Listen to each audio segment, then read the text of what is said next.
So now that we have a better idea of what's going on behind the scenes, let's kick off our next application.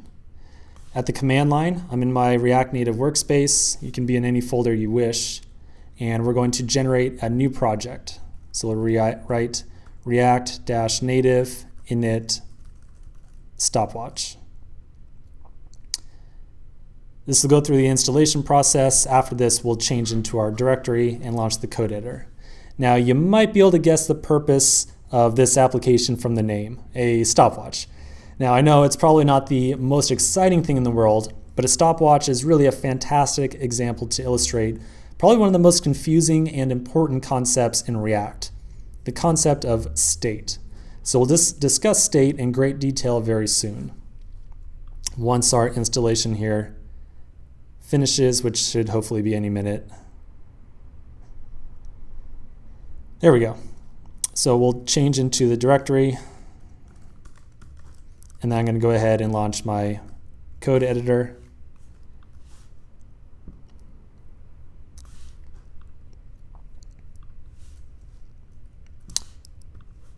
And I'll open up index.ios.js again.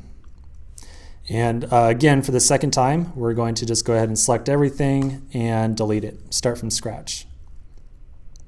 So you may have noticed that the last app, if you're at all familiar with the differences between ES5 and ES2015, we used ES5 syntax. So that is basically vanilla JavaScript.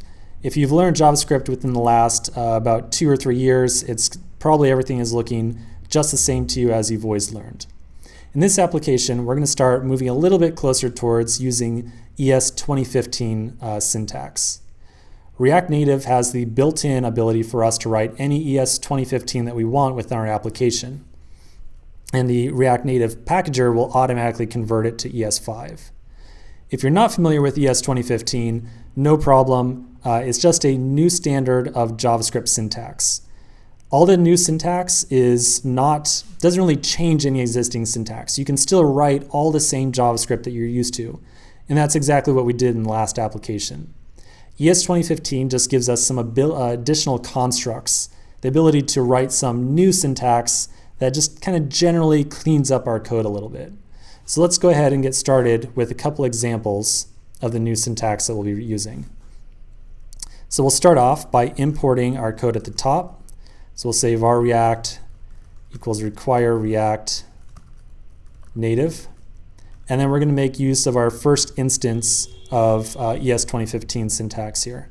We'll say var, and then we'll do curly braces. We'll write text, view, app registry. And this is all going to be equal to React.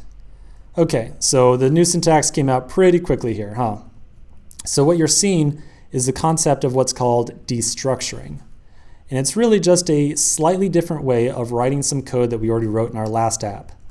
This code right here is exactly identical to writing var text equals react.text, var view, and so on. All we're doing here is creating a new variable, text, view, and app registry. And the value of each of these variables will be equal to react dot, and then you can kind of imagine that variable name. So react.text, react.view, react.appRegistry.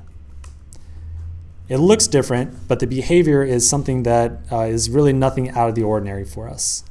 Again, you don't have to use this new syntax if you don't want to, but it definitely cleans up our code a little bit. Next thing we'll do is create our component. We'll write var stopwatch equals react.create class,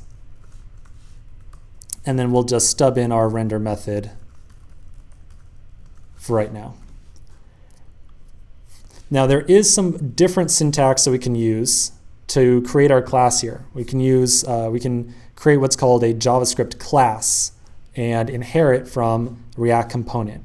And if you're familiar with ES2015, you're probably thinking, why in the world are we not doing that? And the short answer is that I'm really not a fan of it because we really lose out on some very important features of React by doing it. Namely, we lose out on automatic binding of our methods.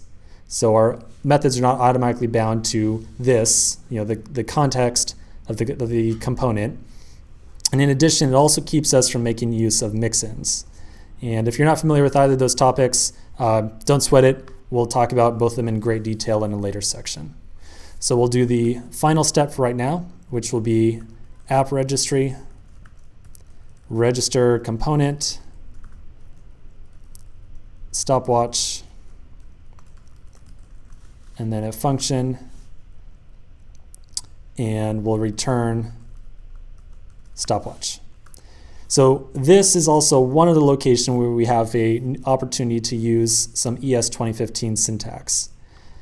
Rather than using this longhand function right here, so we write out the keyword function, open parens, close parens, blah, blah, blah, we're going to abbreviate it with what's called the arrow syntax, or the fat arrow syntax. So we'll duplicate this line, we'll write it just underneath, and then we'll compare the differences. So app registry.register component, stopwatch, and then instead of writing the function keyword, we'll do open close parens, stopwatch. Cool. So believe it or not, what we just wrote between these two is essentially identical. When we use the fat arrow syntax right here, you can just imagine that instead of writing the function keyword, we just write a fat arrow. So equals and then a greater than sign. This is absolutely equal to function return stopwatch. We have a function that we're defining with no arguments that will return stopwatch. Also notice that we don't have to actually write out the return keyword. It's just implied that we're going to return this variable of stopwatch here. So again, these two forms of writing the function are completely identical. Moving forward, we're going to, on our class objects, we're going to still be using the function keyword, but on some smaller functions that like this size, we'll probably be making use of the fat arrow syntax. And again, they're completely equivalent with one small detail that we'll talk about in a future section.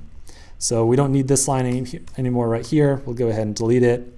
I'm going to save, and I will see you in the next section.